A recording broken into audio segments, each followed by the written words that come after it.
Prions.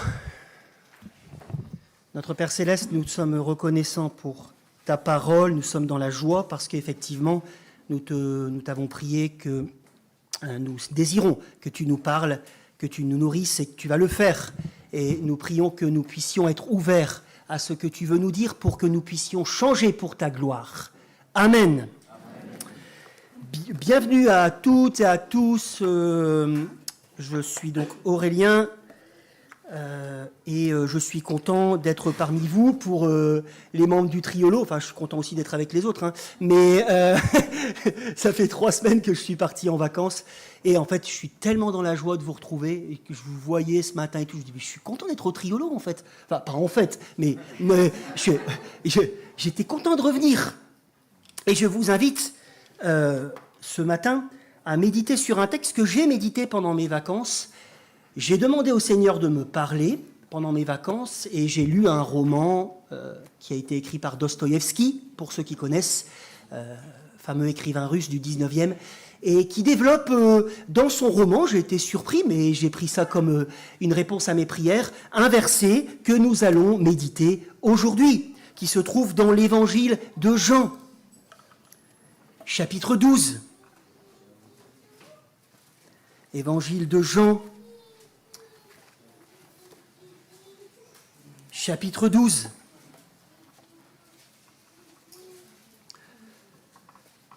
Verset 20. Et rappelez-vous, avant de commencer notre lecture, que ce passage fait partie d'une section qui commence donc au verset 12 et qui termine au verset 50, qui introduit dans cet évangile la Passion, qui commencera au chapitre 18. En effet, dans le contexte, Jésus entre à Jérusalem, regardez au verset 12, pour la dernière fois, accompagné des cris de louange d'une foule galvanisée par le témoignage du miracle de la résurrection de Lazare, verset 18. Les gens le proclament Messie, même si finalement, ils ne comprennent en fait pas vraiment qui il est. Tout cela sous le regard des pharisiens de plus en plus inquiets de son influence. Une foule qui comprend d'ailleurs, oui, des non-juifs, nous allons le voir aujourd'hui, qui se posent des questions déjà à ce stade sur Jésus, un événement qui annonce par avance la portée universelle de ce que Jésus s'apprête à faire. Et nous voyons cela aujourd'hui, la portée universelle de l'Évangile. Et en parlant de son œuvre, lisons notre passage du jour à partir du verset 20. Parole de Dieu. Il y avait des non-juifs parmi ceux qui étaient montés pour adorer pendant la fête de la Pâque. Ils s'adressèrent à Philippe qui était de Bethsaïda en Galilée et lui demandèrent « Seigneur, nous voudrions voir Jésus ». Philippe alla le dire à André, puis André et Philippe le dirent à Jésus. Et Jésus leur répondit « L'heure où le Fils de l'homme va être élevé dans sa gloire est venue. En vérité, je vous le dis, si le grain de blé tombé en terre ne meurt pas, il reste seul. Mais s'il meurt, il porte beaucoup de fruits. Celui qui aime sa vie la perdra, et celui qui déteste sa vie dans ce monde la conservera pour la vie éternelle. Si quelqu'un me sert, qu'il me suive. Et là où je suis, là aussi sera mon serviteur. Si quelqu'un me sert, le Père l'honorera. Maintenant, mon âme est troublée. Et que dirais-je ? Père, délivre-moi de cette heure. Mais c'est pour cela que je suis venu jusqu'à cette heure. Père, révèle la gloire de ton nom. Une voix vint alors du ciel. J'ai révélé sa gloire et je la révélerai encore. La foule qui était là, qui avait entendu, disait que c'était le tonnerre. D'autres disaient, un ange lui a parlé. Jésus reprit la parole, ce n'est pas à cause de moi que cette voix s'est fait entendre, c'est à cause de vous. C'est maintenant qu'a lieu le jugement de ce monde, maintenant que le prince de ce monde va être jeté dehors. Et moi, quand j'aurai été élevé de la terre, j'attirerai tous les hommes à moi. Par ces paroles, il indiquait de quelle mort il allait mourir. Verset 36, pendant que vous avez la lumière, croyez en elle, afin de devenir des enfants de lumière. Amen. Premier point de ma prédication, l'heure est venue. Restez avec votre Bible ouverte. C'est important de remarquer et d'analyser si ce que je dis est conforme à la parole de Dieu, parce que finalement, je suis un humain. Au verset 20, Jean nous dit que quelques Grecs, regardez dans vos Bibles, quelques Grecs, donc des non-juifs, étaient venus à Jérusalem. Alors, il faudrait se poser la question, si vous êtes un peu curieux, qui étaient-ils ? Ce n'étaient pas forcément des gens venus de Grèce, puisque ce terme s'appliquait en fait aux païens de toutes les parties du monde grec. Ce sont par contre, nous dit le texte, des croyants en Yahweh, puisque le texte nous dit qu'ils étaient là pour participer au pèlerinage de la Pâque et adorer le Dieu d'Israël. Alors peut-être faisaient-ils partie de ceux que l'on appelait les prosélytes, c'est-à-dire des gens totalement convertis au judaïsme et qui avaient la permission d'adorer avec les Juifs. Bref, s'il reste des parts d'ombre sur leur identité, on sait qu'ils veulent... Qu'est-ce qu'ils veulent ? Je veux voir si vous suivez. Qu'est-ce qu'ils veulent finalement ? Eh bien, on ne sait pas. Ils veulent... Oui, désolé. Ils veulent voir Jésus. Avoir, en fait, dans le contexte, le verbe peut s'appliquer à avoir un entretien avec lui. Pourquoi ? Pourquoi ? Ben, on ne sait pas. Je me permets d'émettre quand même quelques hypothèses qui sont le fruit de ma réflexion. Si les événements du verset 20 sont proches du verset 19, alors il se peut qu'ils aient entendu le témoignage au sujet de la résurrection de Lazare. Vous savez, ça a dû vraiment marquer les gens. Hein. Il y a des gens qui racontaient qu'ils avaient vu Lazare vivant. C'est pas rien, hein. Ils ont peut-être aussi assisté à l'entrée de Jésus à Jérusalem. Ça devait être quelque chose aussi. Peut-être également, et là je suis redevable envers Donald Carson, si les événements rapportés par Marc cette fois-ci, au chapitre 11, lorsque Jésus a chassé les marchands, vous vous rappelez, si ces événements-là se sont déjà passés à ce moment-là, il se peut alors que ces Grecs aient entendu Jésus citer le prophète Ésaïe, rappelez-vous, chapitre 56, disant que le temple est une maison de prière pour tous les peuples. Ce qui aurait pu les interpeller. Ah bon ? Mais on n'a pas le droit de passer, en fait.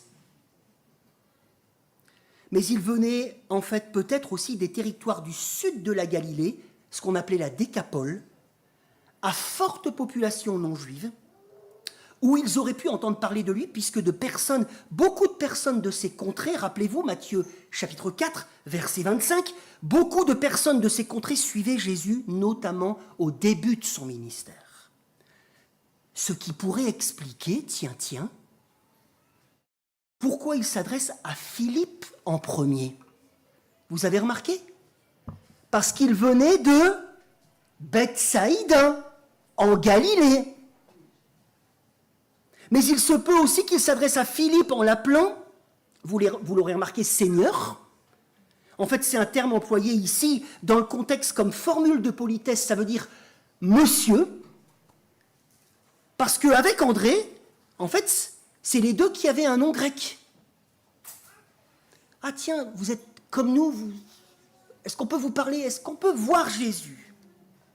Bref, ça s'arrête là. On aurait bien aimé, hein.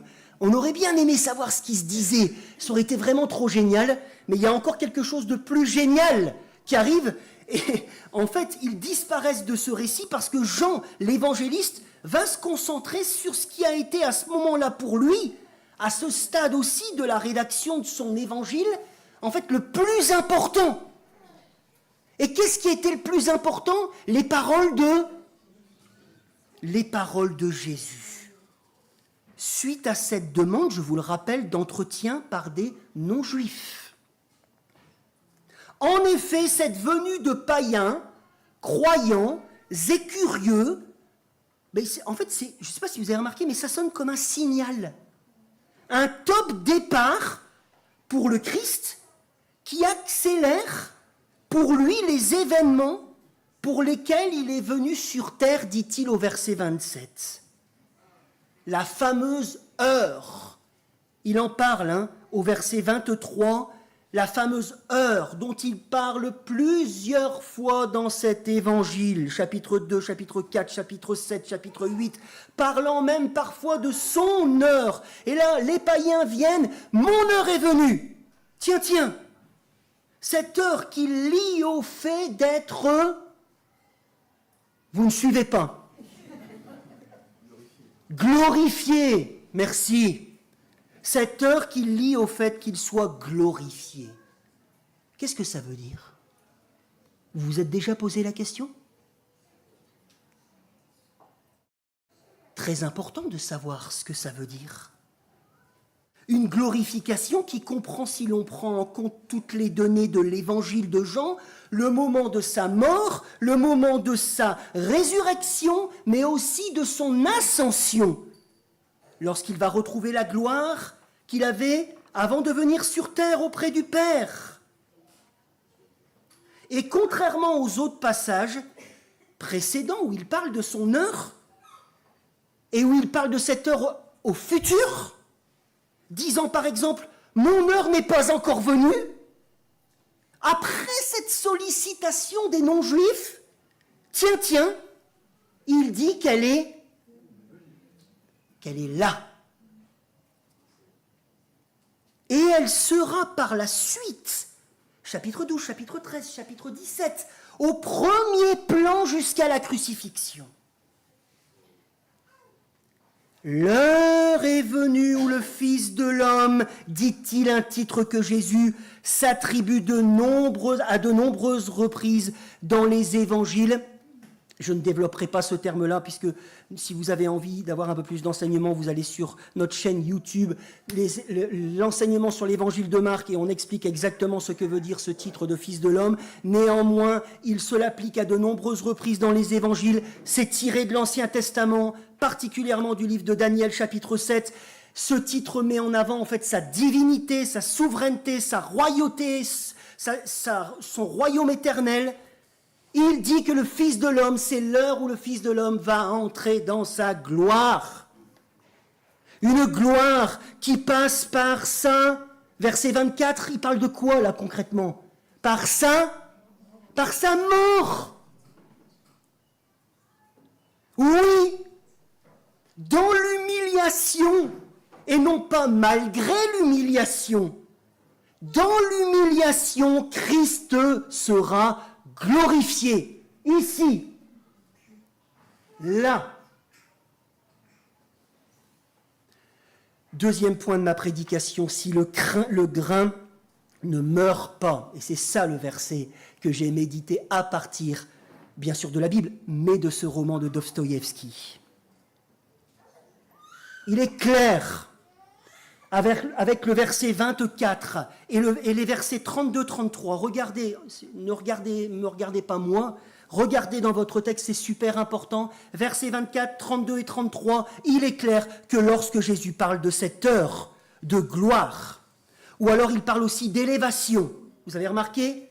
Il est clair que dans notre contexte, il parle de la croix. En quoi Jésus sera glorifié au sein du symbole même de l'opprobre? En quoi Jésus sera glorifié au sein même du symbole de l'opprobre? Premièrement, écoutez bien, parce que ça risque de changer votre vie. Premièrement, parce qu'elle sonne, verset 31, regardez, elle sonne la défaite du diable. Amen. Elle sonne la défaite du diable. Deuxièmement, elle permet la venue de ces non-juifs, comme la venue de ces non-juifs dans notre passage l'annonce, par avance, et fidèlement aux promesses de l'Ancien Testament, son œuvre permet, la croix permet à de nombreuses personnes de toutes origines, il parle de tous les hommes, verset 32, de ne pas être jugés à cause de leurs péchés, mais d'être sauvés par la foi en lui, lui qui est la lumière du monde, verset 36. En quoi Jésus va être glorifié à la croix? Troisièmement, et là je suis redevable envers M. Blocher, la croix est la gloire du Christ, parce qu'elle manifeste également le cœur de la gloire de Dieu, c'est-à-dire son amour. Dieu est amour. Amen. Vous le savez, ça? Et il se donne, il le prouve, il se donne par le Fils pour des pécheurs. La croix est aussi, quatrièmement, le moment suprême de la gloire du Fils Messie. Cette gloire, et il le dira plusieurs fois dans l'évangile de Jean, qui ne cherche pas justement sa propre gloire, mais celle du Père, qui l'a envoyé, lui qui, malgré le fait qu'il soit dans cet épisode, regardez au verset 27, Jésus est troublé. Malgré le fait qu'il soit dans cet épisode, comme il le sera à Gethsémane, troublé, sa gloire, c'est qu'il désire coûte que coûte que le nom du Père soit glorifié, en désirant que sa volonté en lui et par lui soit faite. Confiant, Jésus, et convaincu que là où je suis dans la volonté de Dieu, c'est toujours le choix le meilleur. C'est le choix le plus sage. C'est le choix le plus sûr. Même si je suis troublé, êtes-vous troublé en ce moment par des choses dans vos vies?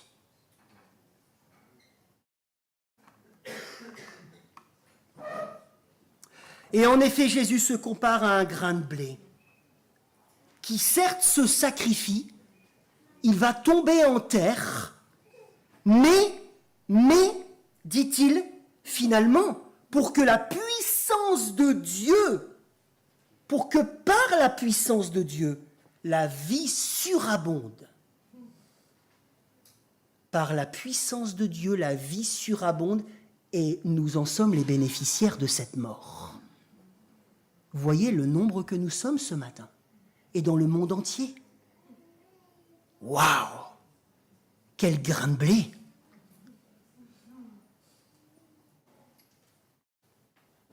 Une obéissance parfaite qui conduit à ce que le Père l'honore régulièrement lors de son ministère.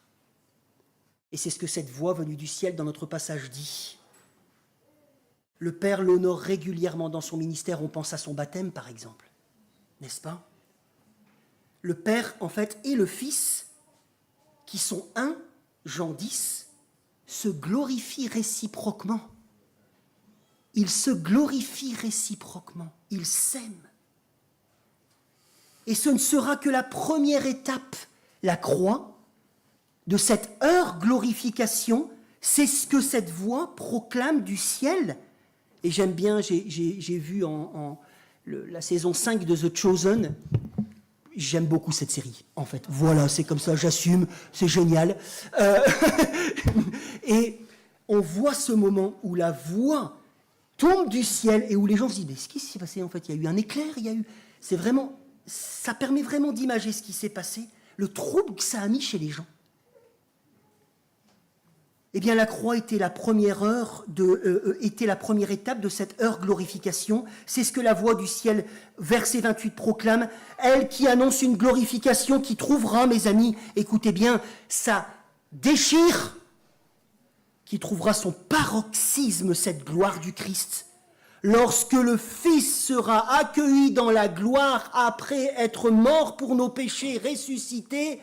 Cette gloire, il le dit au chapitre 17, verset 5 de l'évangile de Jean, cette gloire auquel il aspire. Donne-moi la gloire que j'avais auprès de toi avant que le monde existe, dit-il. Donc ça aussi, ça fait partie de sa gloire. Cette gloire qu'il partageait avec celui qui est la source de la divinité, le Père céleste, avant de venir sur terre. Une gloire, mes amis, qui culminera lorsqu'il obtiendra suite à son œuvre. Que dit-il, Matthieu 28 ? tout pouvoir m'a été donné, une gloire qui culminera suite à son œuvre il aura tout pouvoir pour conduire en tant que Messie, et c'est ce qui se passe maintenant, il conduit l'histoire de l'humanité en tant que Messie victorieux, il est glorifié dans le ciel, il conduit l'histoire du salut et l'installation du royaume de Dieu à la gloire de Dieu. Amen. Il va venir, il est glorifié, il va installer son royaume. On redescend. Un chemin qui devrait inspirer, vous l'aurez remarqué, ceux qui désirent le servir. Et là, ça te concerne. C'est Jésus qui le précise. Lui qui s'est identifié et qui a été identifié par le Père comme celui en qui nous devons croire pour vivre. Il n'y a pas d'autre chemin, les amis. Ne vous laissez pas duper par le monde. Il n'y a pas d'autre chemin pour vivre. Il n'y a que Jésus-Christ. Il l'a dit. Troisième et dernier point. Toi aussi renonce à ta vie pour porter du fruit. Toi aussi renonce à ta vie pour porter du fruit. Et vivre.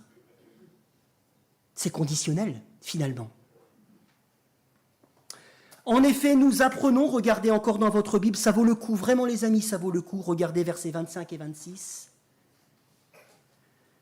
Nous apprenons que le principe spirituel que Jésus évoque dans sa petite parabole est valable et applicable d'une manière exemplaire pour ceux qui désirent le servir.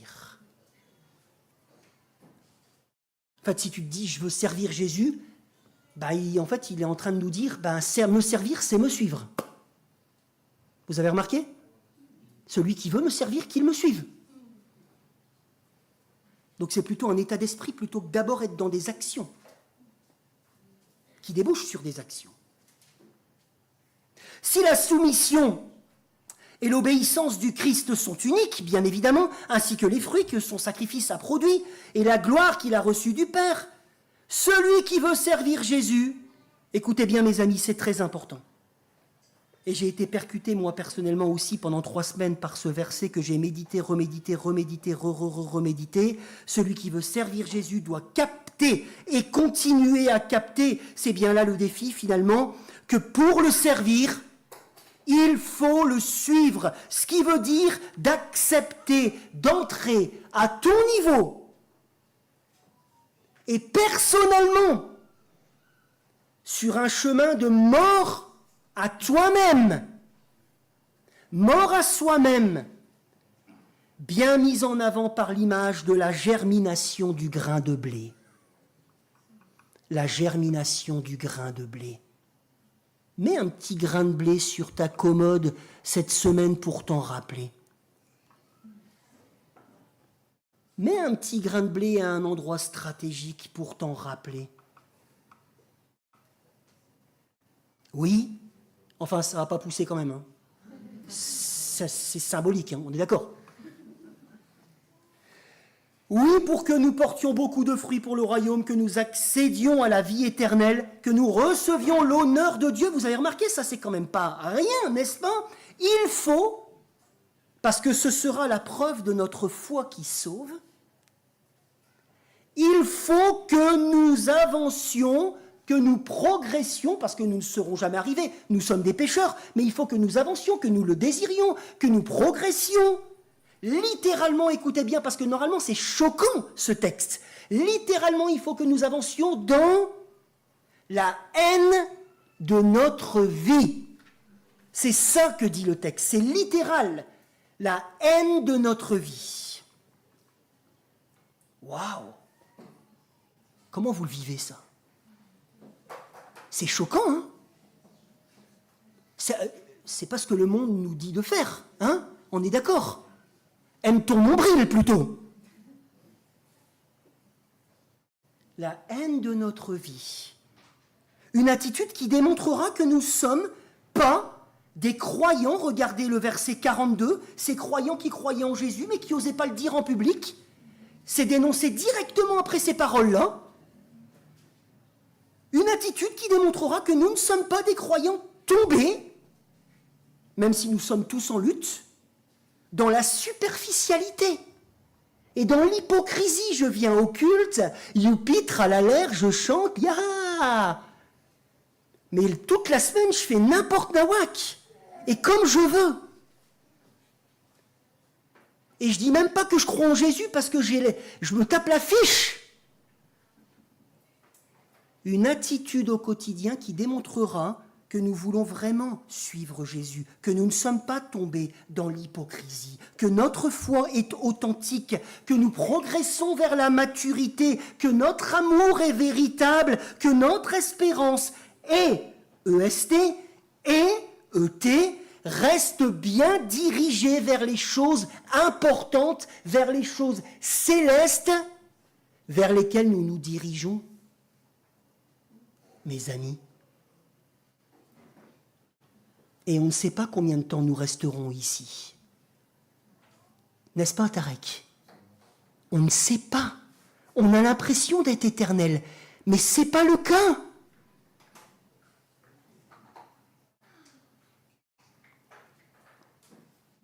Mais qu'est-ce que ça veut dire haïr sa vie? Ça veut dire quoi, haïr sa vie? Dites-moi quelques petites... C'est une vraie question, en fait. Hein. Qu'est-ce que ça veut dire haïr sa vie? Vous avez des réponses?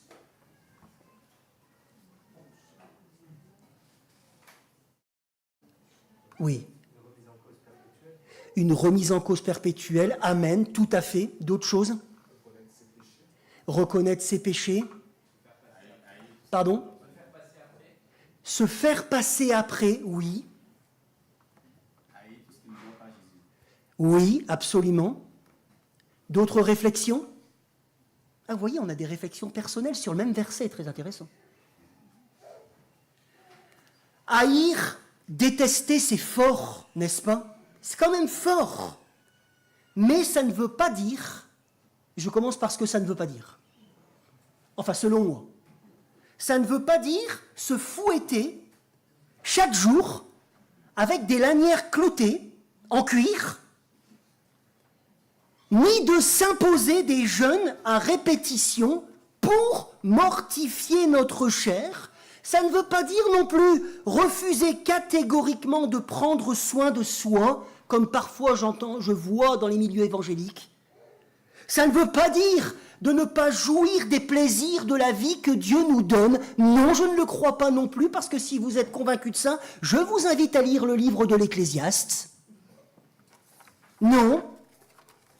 Haïr, c'est se tenir éloigné quotidiennement des choses contraires à la volonté de Dieu.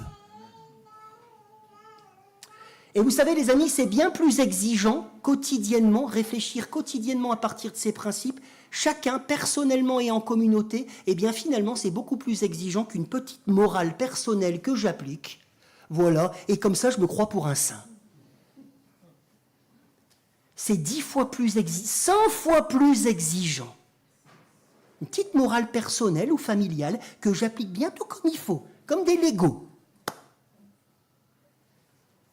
C'est Jean Chrysostome, un père de l'Église du IVe siècle, qui dit ça. C'est se tenir éloigné des choses contraires à la volonté de Dieu. C'est de ne pas placer au centre de nos vies la satisfaction de nos désirs, dit Carson. Nos désirs charnels. C'est ne pas vivre selon ma nature propre, dira Paul dans l'Épître aux Galates. Il faut donc voir, mes amis, écoutez bien, c'est très important, à mon avis, il faut donc voir ces paroles comme une notion de préférence fondamentale pour Dieu et ses intérêts, et non pas la haine absolue de ma personne. Ce n'est pas ça que ça veut dire. La notion de préférence fondamentale pour Dieu et non pas la haine absolue de ma personne, parce que ça conduit à la dépression. C'est cela, faire peu cas de sa vie, et donc faire en sorte qu'elle perde de sa vie pour vivre pour Jésus. C'est cela le servir, et ce n'est pas non plus lié Finalement, écoutez bien, parce que ça aussi c'est une tendance de nos milieux évangéliques, ce n'est pas lié, le fait de vivre, de mourir, comme la germination de ce grain de blé, ce n'est pas lié finalement au nombre de choses que je vais faire. Ce n'est pas lié au nombre de choses que je vais faire dans l'Église ou dans le monde, mais c'est lié à un état d'esprit à cultiver au quotidien. Et vous savez, dans nos milieux évangéliques, il y a des gens qui s'épuisent parce qu'ils pensent que mourir à soi-même, c'est faire et faire et faire et faire et faire. Et c'est extrêmement dangereux. Cultivons d'abord un état d'esprit et faisons bien. Et pour comprendre et être encouragés sur ce chemin, regardons d'abord à Christ. L'exemple absolu qui, malgré le trouble qu'il va éprouver à Gethsémani, face à ce qu'il attend pour accomplir la volonté de son Père, un trouble qui marque la réalité de l'humanité de Jésus, qui refuse de demander que le Père Céleste épargne sa vie, proclamant, oui, même au sein de son angoisse, une angoisse unique, une angoisse du Fils de Dieu. Glorifie ton nom. Parce qu'il est porté par l'amour. Non pas par une morale, mais par l'amour du Père. Il s'accroche à la perfection du plan du Père. Et il y va. On a envie de pleurer quand on entend ça, n'est-ce pas? Parce qu'on vit grâce à ça. Alors, mes amis, pour terminer, à sa suite et à combien plus forte raison, puisqu'à l'inverse de lui, nous sommes pécheurs, nous sommes ignorants, nous sommes oublieux de la volonté de Dieu. Premièrement, pour avancer sur ce chemin, méditons la volonté de Dieu pour nos vies, pour en vivre, portés par son amour, un amour manifesté sublimement à la croix. Et pour cela, eh bien oui, mes amis, je vais radoter, vous l'avez déjà entendu 50 000 fois, tant pis, pour cela, écoutons la parole, la Bible, placée au centre de nos vies. Méditons-la et prenons le temps pour la comprendre. Ça prend du temps pour méditer, ça prend du temps pour discerner comment, quelles sont les voies que Dieu m'ouvre. Ça prend du temps et on est dans une société où on a envie de tout apprendre en 5 minutes avec une vidéo YouTube. Un tuto pour la vie chrétienne. Ben non, ça ne marche pas comme ça. C'est du temps de méditation pour comprendre, capter, tiens Seigneur, ce verset-là, je vais prendre 3 semaines à le méditer. Qu'est-ce que ça veut dire dans ma vie? Comprendre les applications pour mon Église, à notre époque, mais aussi pour nos vies, en refusant de confier, écoutez bien mes amis, parce que ça, c'est un peu aussi ce qui me porte, en refusant de confier notre liberté chrétienne à d'autres, qui vont nous dire tout quoi faire selon leur façon de voir, selon leur tradition, leur culture familiale. Non, ne faites pas ça. Vous avez beaucoup plus à vivre que ça. Vous êtes libre en Christ.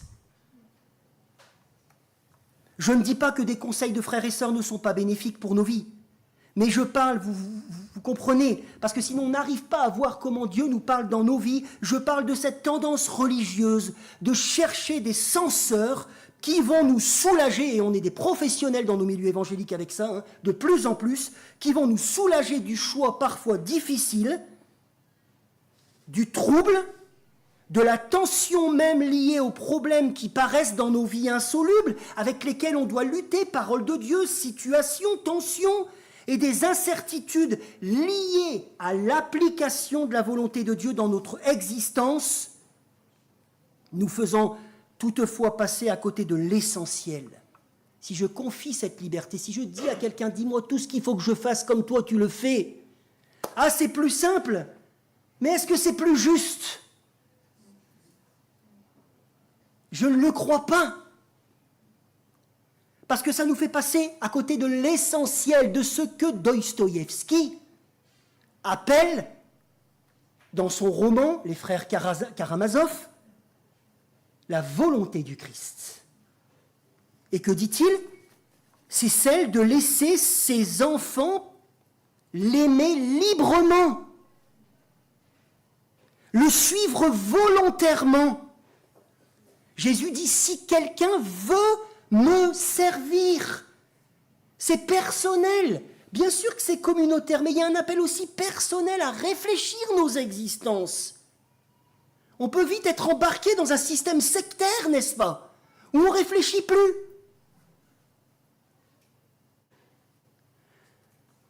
Non. Jésus veut que nous l'aimions librement, le suivre volontairement d'un cœur libre, que nous avancions dans le chemin du discernement personnel du bien et du mal. Ce qui est parfois long et éprouvant, oui, mais il faut cela pour que ça soit juste et incarné. C'est ça la foi. C'est ça la foi. Nous marchons par la foi. Nous avons chanté ça ce matin. Hein. C'est s'éloigner de la religiosité. La religiosité, elle nous dit de vivre à travers un système auquel je me confie pour savoir tout quoi faire. Comme ça, je suis déchargé de ma responsabilité. Mais ce n'est pas la maturité, tout ça. Si le grain de blé ne meurt, tombe en terre, qu'est-ce que ça veut dire pour toi ? Un chemin qui ne peut donc pas être poursuivi, qui ne peut être poursuivi, puisqu'il est exigeant, que par amour, s'accrochant à la personne de Dieu et à ses promesses. Et vous savez, les amis, j'aime bien le dire, j'espère que c'est juste, j'espère que je glorifie Dieu en disant cela, mais c'est souvent quand cette sanctification, cette réflexion de ce que Dieu attend de moi, c'est souvent quand c'est long et difficile que l'amour véritable est démontré. C'est un peu comme le couple, finalement. Chérie, n'est-ce pas? Mais c'est pas long et difficile avec toi, hein. C'est pas ce que je dis. Bref, pour terminer plus concrètement, mourir à soi-même, porter sa croix, finalement. Haïr sa vie, c'est avec l'aide de Dieu, par la puissance du Saint-Esprit qui nous habite et nous accompagne, se préoccuper prioritairement et quotidiennement de remplir notre mission de lumière du monde. Vous êtes la lumière du monde. Pas peut-être, pas demain, vous l'êtes, dit Jésus.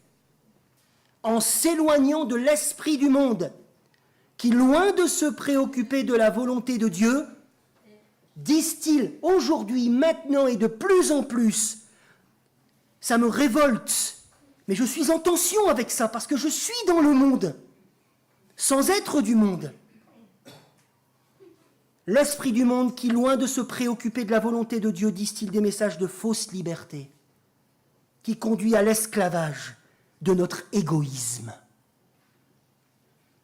Une tendance qui nous pousse à privilégier notre existence et nos intérêts, ce qui nous mène bien souvent à l'isolement. Vous avez remarqué combien de personnes aujourd'hui sont seules? On s'est fait cette réflexion avec Priscilla cet été. Combien de personnes sont seules dans leur vie aujourd'hui? Seules. Et qu'est-ce que dit Jésus? Comme ce grain qui ne tombe pas en terre et qui reste seul. Une tendance qui mène ses adeptes à la ruine éternelle. En plus. Alors, quelques exemples concrets. Cette route de mort pour vivre pourra passer pour toi, peut-être, par le lâcher-prise dans des situations, peut-être que tu es en train d'en vivre. Par le lâcher-prise, je donne des exemples, ma propre réflexion sur ce verset. Cette route de mort pour vivre pourra passer aussi par le lâcher-prise dans des situations, je l'ai vécu aussi dans ma propre vie, hein, et je ne suis pas exemplaire en fait. J'ai vécu des grosses tensions par rapport au fait de mourir à soi-même et de laisser Dieu agir dans ma vie, et j'en vis encore aujourd'hui. Mais j'ai réfléchi. Lâcher prise dans des situations sur lesquelles tu n'as aucun pouvoir. Est-ce qu'il y a des situations aussi aujourd'hui dans ta vie où tu n'as aucun pouvoir? En fait, quasi toutes les situations, n'est-ce pas? Aucun pouvoir mais qui me plaisent, qui ne me plaisent pas, ces situations, ou qui me paraissent selon moi défavorables. Alors mourir à soi-même, c'est peut-être arrêter et refuser de chercher à un moment donné, de trouver une solution qui pourrait me faire tomber dans le compromis, en transformant, comme tu as témoigné pour ce que vous avez vécu en famille, en transformant cette vallée de larmes que je suis en train de traverser, cette vallée d'angoisse, cette vallée de peur, de colère, où je crie sans cesse, ça c'est moi, où je crie sans cesse, sauve-moi, retire-moi de là comme moi je le désire. Petit problème. Remplacer cette tendance par une attente confiante, non fataliste, et remplie d'espérance, portée par les promesses du Seigneur, que toute chose concourt au bien de ceux qui aiment Dieu, en lui disant plutôt, Seigneur, et je ne dis pas que c'est facile, je ne dis pas que c'est facile, je suis toujours en lutte avec ça, mais à chaque fois que j'ai vécu des bénédictions extraordinaires dans les épreuves, c'est quand j'ai réussi à lâcher prise et à dire, Seigneur, que cette situation soit avantageuse et utile pour ton royaume. C'est dur, hein? Que cette situation soit avantageuse et utile pour ton royaume. Autre exemple, cette route où je me préoccupe des intérêts de Dieu et donc de l'amour des autres, peut être aussi la route, et c'est ce qui arrive à un des personnages dans le roman que je vous ai cité, ça peut aussi nous amener sur une route d'un aveu.